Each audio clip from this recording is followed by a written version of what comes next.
Hello to all of you. अब तुम लोग टॉपिक स्टार्ट करते हैं time dependent Schrodinger wave equation. कल हमने बताई थी time independent Schrodinger wave equation. ठीक है, आज स्टार्ट होती है टाइम डिपेंडेंट श्रोडिंगर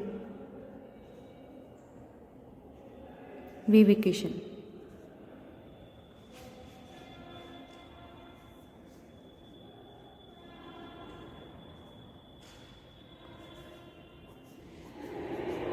तो देखो, ये तुम्हारी वेव इक्वेशंस जो हैं इम्पॉर्टेंट है एग्ज़ाम के लिए।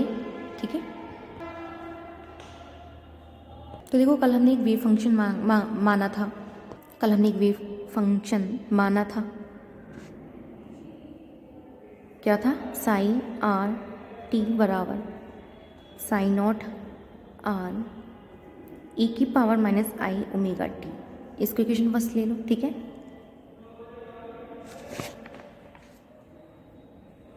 इसका करते हैं differential with respect to t. Differential with respect to t.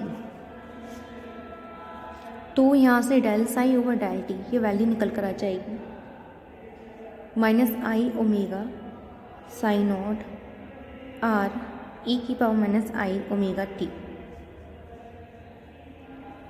तो देखो यहाँ पर ये जो वैल्यूज़ है, ये जो वैल्यू है साई नॉट आर ई की power minus i omega T, ये क्या है? साई आर टी है।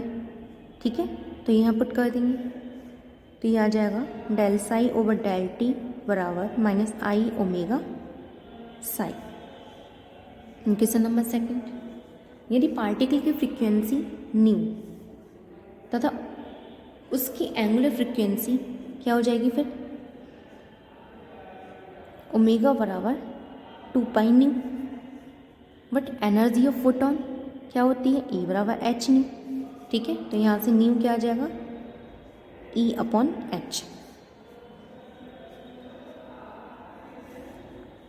न्यू की वैल्यू से पुट कर देंगे तो ओमेगा निकल कर आ जाएगा 2 pi E upon h. Applying in equation second, omega की वैल्यू सेकंड में पुट करने पर, तो from second del psi over del t बराबर माइनस आई ओमेगा की जगह आ जाएगा 2 pi E upon h psi.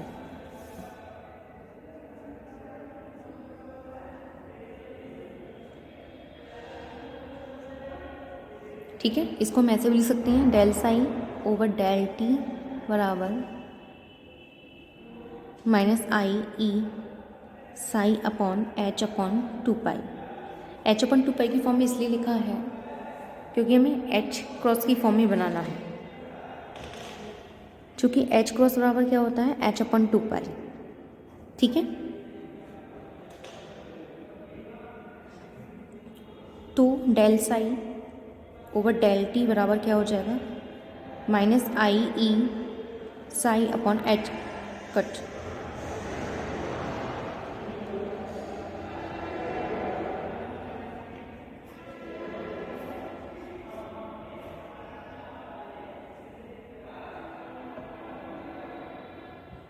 ठीक है,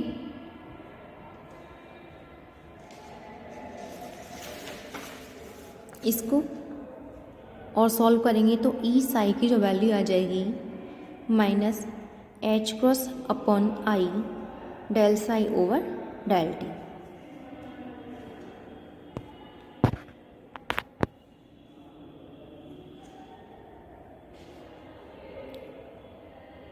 यहाँ पर हम आई से मल्टीप्लाई कर लेते हैं और आई से डिवाइड कर रहे हैं। ठीक है, तो ये आई स्क्वायर बन जाएगा और आई स्क्वायर की वैल्यू क्या होती है? -1 होती है।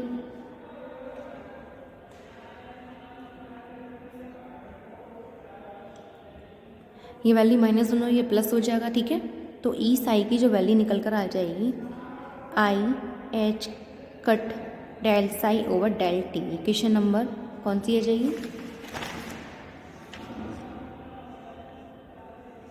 थर्ड तक हो गई थी, इसको फोर्थ ले लेते हैं, ये हो जाएगी फिफ्थ।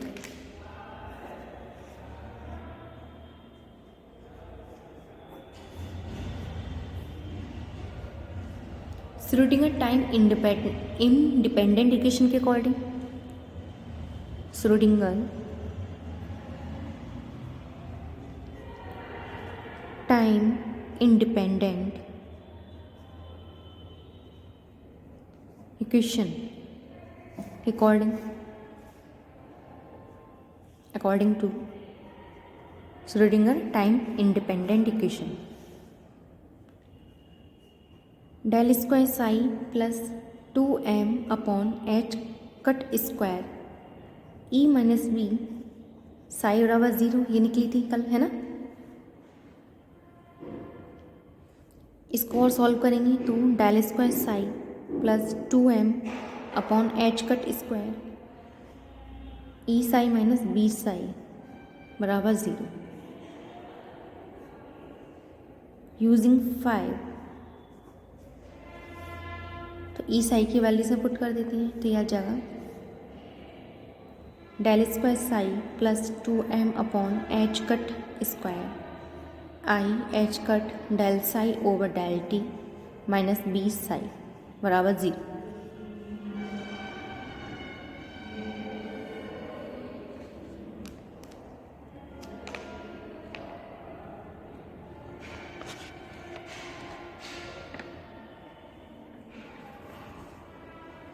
ठीक है, यहाँ से हम कॉमन ले लेते हैं 2m upon h cut square, तो यह आ जाएगा del square psi into h cut square upon 2m plus i h cut del psi over del t minus B psi बराबर 0।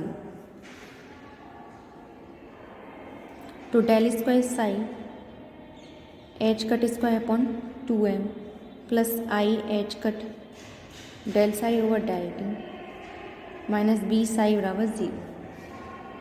तो i h cut del psi over del t बराबर minus del square psi h cut square upon 2m plus b psi, ये आ जाएगा i h cut del psi over del t बराबर क्या आ जाएगा माइनस डेल स्क्वायर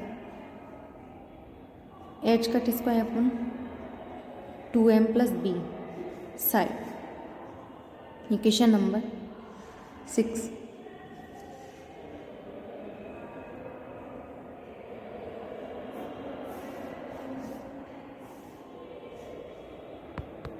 तो ये तुम्हारी क्या है, ये time dependent Schrodinger wave equation है। ठीक है, अब देखिए ये जो इक्वेशन निकल कर आई है इसको हैमिल्टोनियन ऑपरेटर एच की फॉर्म में लिखते हैं, तो ये कुछ इस टाइप से हो जाएगी। यहाँ पर ये जो वैल्यू होती है minus del square h cross square upon 2m plus b, ये होता है हैमिल्टोनियन। क्या होता है, Hamiltonian operator, Hamiltonian operator.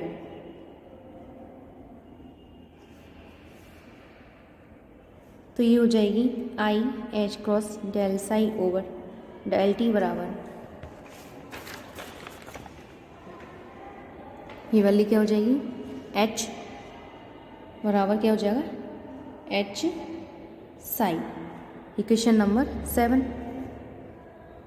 Using equation 5 which is E psi बराबर i h cross del psi over del t. तो i h cross del psi over del t की value क्या हो जाएगी ई साई, तो ई साई बराबर एच साई। इससे क्या क्लियर हो रहा है कि हैमिल्टोनियन ऑपरेटर एनर्जी ऑपरेटर के इक्वल होता है, परंतु हैमिल्टोनियन ऑपरेटर स्पेस कोऑर्डिनेट पर डिपेंड करता है, जबकि एनर्जी ऑपरेटर टाइम कोऑर्डिनेट पर डिपेंड करता है।